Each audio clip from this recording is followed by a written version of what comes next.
미래통합당에서 지금 서울 광진을 후보가 누구일까요? 오세훈 전 서울시장. 그 상대는 누구일까요? 더불어민주당의 고민정 후보, 전 청와대 대통령의 입을 지낸 청와대 대변인이죠. 그런데 통합당의 오세훈 후보가 누군가로부터 지금 선거운동을 하는데 김 기자 방해를 당하고 있다? 이건 무슨 얘기일까요? 네, 오세훈 후보가 그 선거운동하는 현장에 반대 피켓을 든 시위대가 나타났다 이런 겁니다. 오세훈 후보는 근처에 있던 경찰에게 도움을 요청했지만 도움을 받지 못했다 이렇게 주장하면서 관련 영상을 공개했습니다. 직접 영상으로 확인해 보시죠. 자, 경찰서 아저씨들 조치해 주세요. 저는 지금 국회에 요구했습니다. 이대로 계시는 거는 직무유기 아닙니까? 여당이라도 이렇게 하겠습니까? 지금 이런 행위는 명백하게 선거운동 방해입니다.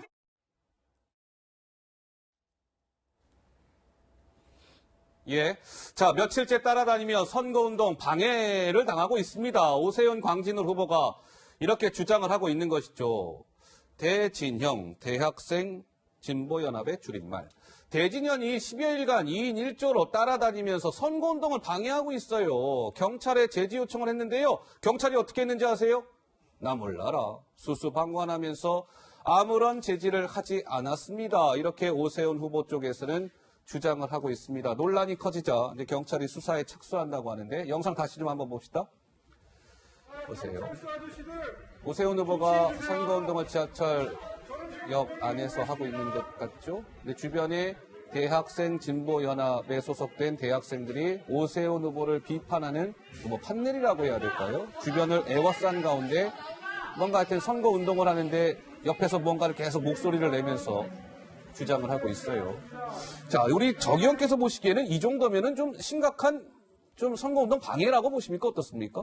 그렇습니다. 지금 이제 얼마 남지도 않았고, 근데 이제 특정 후보를 거의 낙선시키기 위해서 아주 그런 목적을 가지고 많은 준비를 해가지고 나온 상황이거든요. 예. 그래서 아마 오세훈 후보뿐만 아니라 또 뭐 나경원 후보도 저런 일을 당했다, 겪었다 이런 말들이 나오는데요. 그리고 대학생 진보연합이잖아요. 대학생 진보연합인데 과연 진보라는 가치에 대해서 이 사람들은 어떻게 정의를 할지에 대해서 제가 갑자기 궁금해지면서 많은 회의감이 들었고요. 또 하나는 저 경찰의 태도이거든요. 저게 만약에 대한민국 경찰의 수준이라면 굉장히 참담한 건데요. 저 모습을 보면서 제가 딱 생각이 난 게 과거에 민노총이 공권력을 우롱할 때 그 당시 경찰이 거의 수수방관하고 수수무책으로 있는 그런 장면 때문에 많은 비난을 받았는데 결국은 저런 게 저렇게 언론에 공개되면서 이제서야 뭐 조사를 하겠다 그러는데요. 저거는 경찰이 경찰로서의 자기 역할에 대해서 정말 직무를 유기한 거입니다. 예. 저거는 뭐 우리나라 방역 수준이 그리고 감염병에 대응하는 국민의 수준이 참 높다 그러는데 저 경찰 수준 선거 운동을 하는 사람에 대해서 저 수수방관하는 경찰의 수준은 거의 후진국 수준이라고 단언할 수가 있을 것 같습니다. 오세훈 후보 쪽의 주장이긴 합니다만, 자, 지금 조금 전에 그 영상을 좀 다시 주세요. 이렇게 주장을 하고 있어요. 오세훈 후보 쪽에서는 현장에 나와 있던 경찰 10여 명에게 적정한 조치를 해줄 것을 간청을 했지만 경찰은 책임자가 없다는 핑계만 대고 수수방관하며 아무런 제지를 하지 않았다. 물론 이것은 오세훈 후보 측의 주장입니다만 어떻게 보세요, 김상희 평론가? 예. 이게 오세훈 후보의 주장이 아니라요. 법의 취지가 그렇게 돼 있습니다. 민주주의의 꽃이 뭡니까?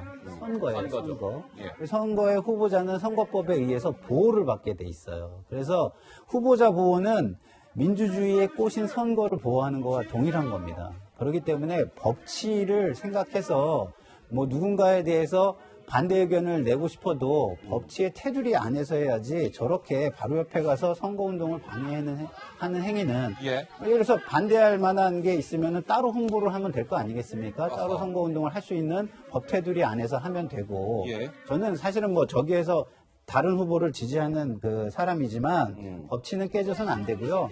그리고 법치가 왜 있는 거냐면 법치가 사라지면 우리가 사적 보복과 사적 구제 행위가 일어나게 되거든요. 예. 그거를 막으려고 법치가 있는 겁니다. 근데 저런 행위 자체도 어떻게 보면 전 사적인 구제 행위이자 사적인 해결 방법을 모색하는 행위예요. 저거는 저렇게 해서는 안 되는 것이죠. 그리고 경찰은 선거법을 모르는 바가 아니라면 직무유기가 명백한 거죠. 이쯤에서 시청자 여러분들께서 궁금하실 것 같아요. 저 대진현 학생들이 그러면 왜 오세훈 후보 쪽에 와가지고 저런 뭐 시위라고 해야 될까? 방해 행동을 했을까? 아무런 이유가 없지는 않았을 텐데 뭐 이유가 있어요, 김 기자? 지금 잘 보시면 옆에 이제 대진현 학생들이 들고 있는 피켓에 보면 선거법을 잘 지킵시다 이렇게 써 있잖아요.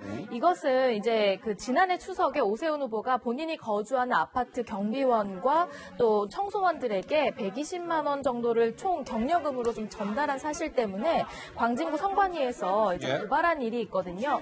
이것을 비판하기 위해서 이런 피켓을 들고 선거 현장에 나온 겁니다. 그러니까 오세훈 전 후보가 뭐 선거법을 위반했다 이런 그 취지로 항의를 하러 같이 나온 그런 모습입니다. 저게 지금 뭐 선거법 위반이라고 딱 뭐 결론이 난 상태입니까? 그런 건 아니죠? 고발된 네, 상황입니다. 그렇습니다. 그런 상황은 아니고.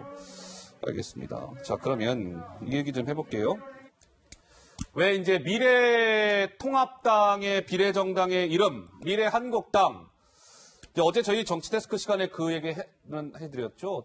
당초에 왜 한선교 대표 시절에 만든 비례 명단이 상당 부분 바뀌었다.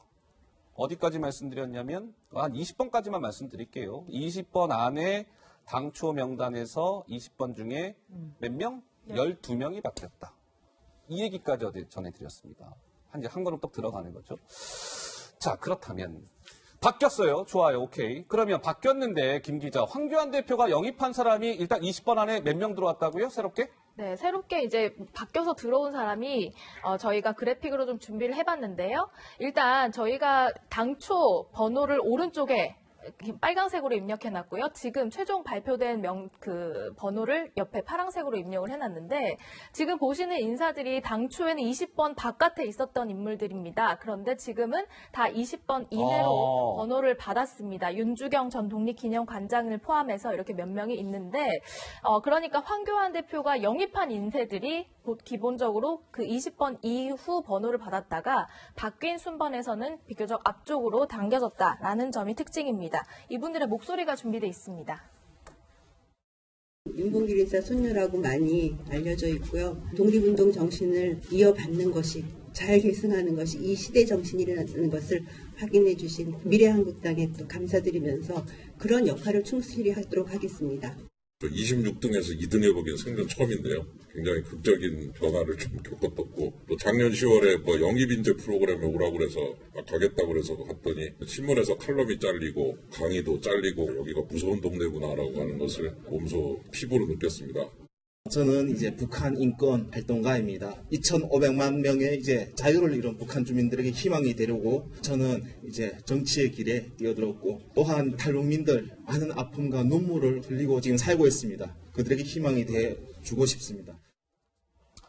자, 그러니까 오른쪽에 빨간색 안에 들어가 있던 번호가 한선교 대표 시절에 저분들이 받았던 번호, 그리고 파란색 안에 있는 번호가 이번 원유철 대표 시절에 새롭게 최종 픽스가 된 그 번호.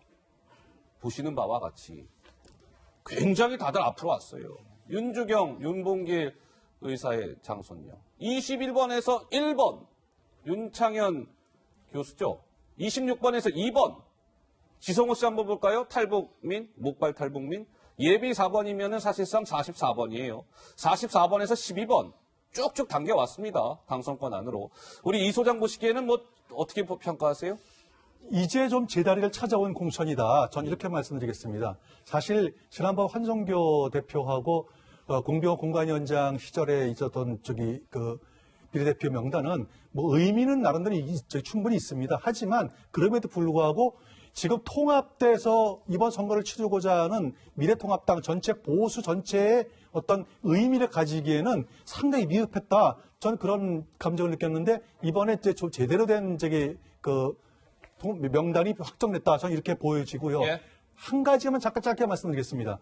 지금 민주당에서는 독립운동가 중에서 가장 대표적인 사람이 이종걸 의원이거든요. 이종걸 의원은 잘 아시겠습니다만 이회영이라고 하는 유명한 독립운동가의 손자고 초대 부통령을 지냈던 이시영 씨가 이제 작은 할아버지 되는 대표적인 독립운동가의 후손이죠. 그런 분이 비문이라고 하는 그 이유 때문에 공천에서 물론 경선을 통했습니다만 탈락됐어요. 알겠습니다. 그런 반면에 자유한국당에서 1번 그 윤봉길 의사 손녀이신 윤주경 독립기념관장을 일본에서 한 것은 대단한 의미를 갖는다. 그 한 가지만으로라도 이번 선거가 어디가 더 정통성이 있는지 잘 말해주는 거 있다. 전 이렇게 평가하고 싶습니다. 혹시 이 미래한국당의 이번 공천에 약간의 문제점이 있다, 뭐 이런 우리 김상희 평론가 무슨 예. 생각하세요? 저는 아까도 뭐 비판을 했으니까 그거는 짧게 줄이고요. 예. 역시 마찬가지로 민주적 절차에는 상당히 문제가 있는 명단이다 이렇게 생각이 들고요. 거래에 의한 명단이고 그리고 지금 이 비례 정당이 만들어진 것 자체를 비난하지 않을 수가 없는 겁니다. 예. 왜냐하면 선거법이 왜 나왔냐. 기본적으로 사표를 방지하고 국민의 의사를 잘 반영을 해라. 근데 거기에서 거대 양당이 양보를 해라. 이래가지고 100% 연동이 안 되니까 50% 연동으로 이거를 한 거예요. 예. 그럼 50% 연동의 전제는 양당의 그 양보입니다. 두 거대 양당의 양보를 한 당은 하겠다 그러고 한 당은 하지 않겠다고 했어요. 예. 근데 선거법은 통과가 됐습니다.